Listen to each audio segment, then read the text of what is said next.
خامنەیی ڕۆژی چوارشەممە 3 ڕێبەندان لە دیدارێک لەگەڵ خاوەن سەرمایەکانی کەرتی تایبەت بێ ئەوەی ناوی بێنێت وەڵامی لێدوانەکانی ئەم دواییەی ترامپ سەبارەت بە ڕژیمی دایەوە.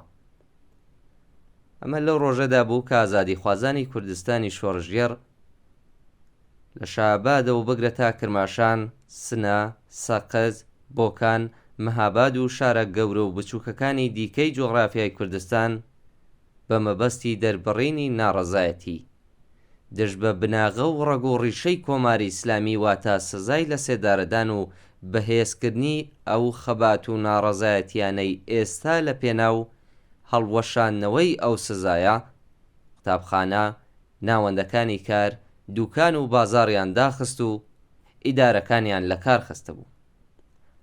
ئاساییە کە هەر سیاسەتمەدارێک لە ئاوا هەلومەرجێکدا لە پشت دەرگا داخراوەکاندا دادەنیشێت بۆ ئەوەی کە ئەگەرمانگرتنێکی بەرینی لەو چەشنە هاوشێوەی ئاخێزی شۆڕژگێڕانەی ژن ئازادی لە ساڵی 1401دا ئاگری نەفرەت و بێزاری پەنگ خواردووی جەماوەری ناڕازی لە سەرتاسەر ئێران بڵێ سەدارتر کرد بیرێک لە چارەنووسی نزامەکەی بکاتەوە.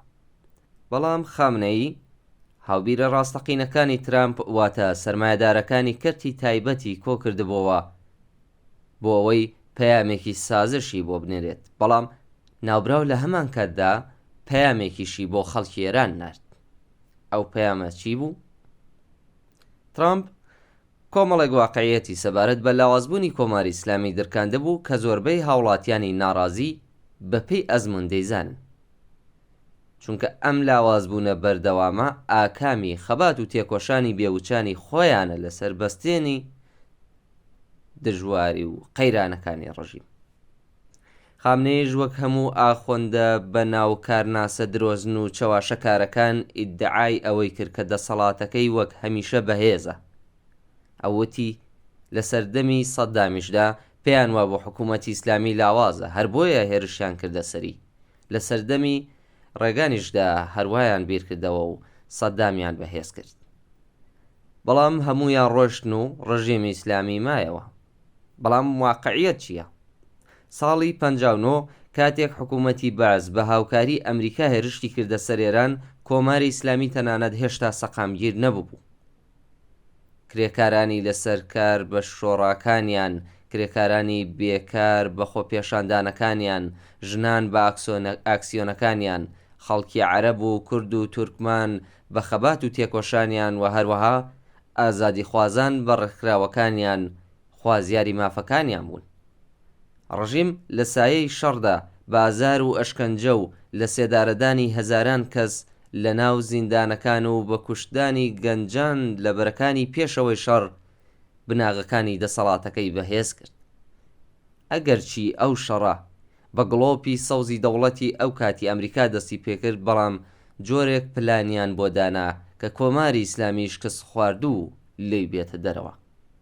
کاربەدەستانی ئەو کاتی ئەمریکا زۆر جار دووپاتیان کردەوە کاو شەڕە لایەنی سەرکەوتووی نییە و هیچ نیازێکیش بۆ ڕوخاندنی کۆماری ئیسلامی لارادا نییە، چونکە ڕژیم ئەو دوو ئەرکە سەرەکیەی خۆی تەواو نەکرد بوو کە بۆرژوازی و دەوڵەتی ئەمریکاش دەیانویست، واتە لە ناوبردنی دەستکەوتەکانی شۆڕشی ئازادی خوازانەی 57 و پێشێلکردنی هەرچی زیاتری مافی کرێکاران، بە کامەڵکردنی دام و دەستگاکانی سەرکت و سەپاندنی دیکتاتۆریەت و دووبارە بنیاتنانەوەی سەرمایەداری ئاسایی.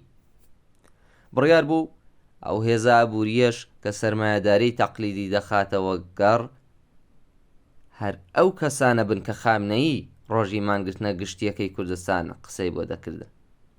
هەموو باڵەکانی ڕژیم بە ئاشکرایان بەنهێنی دانیان بەوە داناوە کە دەسەڵات لە هیچ قۆناغێکدا بە ئامانجەکانی نەگەیشتووە. ئێستا خامنەیی بە سەرمایەدارانی کەرتی تایبەت و ترامپەکان دەڵێت کە دەیەوێت بە هاوکاری ئەوان ئەو ئەرکە بانجام بگێنێت.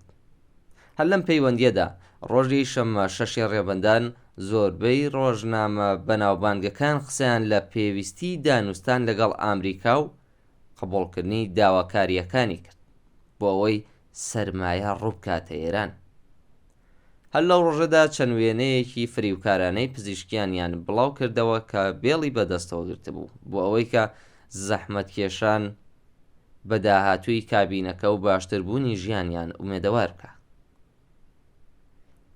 بێئاگا لەوەی کە کرێکارانی ئازارکێشتوو و خاوەن ئەزموونی ئێران بەم چەواشەکاریانە فریو ناخۆن، واقعیەت ئەوەیە کە مەبەستی لێدوانەکانی ترامپ کە لە ڕاستیدا تووشی وەهم و خۆشباوەڕێژ بووە و زۆربەی پلانەکانی لە هەناوی قۆڵبوونەوەی قەیرانی سەرمایەداریدا لەگەڵ شکست بەرەو ڕوودەبنەوە، بریتیە لە کەم لە ڕامکردنی کۆماری ئیسلامی نەک ڕووخاندنی. هەر بۆیە ئەندامانی ئەو ئۆپۆزیسیۆنە ڕاستەی کە چاوەڕێی ئەوەن کە ترامپ و ئیسرائیل ڕژیمیان بۆ بڕۆخێن و سەر لە نوێ لەسەر تەختی بە مێژوو سپێردراوی سەڵتەنەتی دابنیشنەوە خەیاڵیان خاوە. ڕەوتی خەبات و ناڕەزایەتیەکان کەمانگرتنی شکۆداری و سەرکەوتوانەی ڕۆژی سەی ڕێبەندان لە کوردستان یەکێک بوو لە قۆناغەکانی ئەو مژدەیە دەبەخشێت کە ڕوخێنەری ڕژیم ئەو جەماوەرە دەبن کە ئاخێزەکانی بەفرامباری 96 و خەزەڵوەری 98 و ئاخێزی شۆڕژگێڕانەی ژینایان وەڕێخست. ئەوان لە ڕووی ئەو ئەزموونەوە بوو کە دروشمی نەشامان دەوێ نەڕابەر نەپەیڕەوانی ئەکبەر یان هێنایە ئاراوە. ئەمانە هەرە و کەسانن کە ترامپ و دەسەڵاتدارانی پێشخۆی لە ترسیان بەردەوام پشتیوانیان لە هەڵسوکەوتی فاشیستی بەرپرسانی کۆماری ئیسلامی کردووە لە دژی خەڵک و بەدابینکردنی چەک و کەرەستەی دژی خۆپێشاندان و سەرهەڵدانەکانی سەرشەقام و هەروەها ئامرازەکانی ئەشکەنجە و کۆکردنەوەی زانیاری هەواڵگری خزمەتیان بەو ڕژیمە کردووە.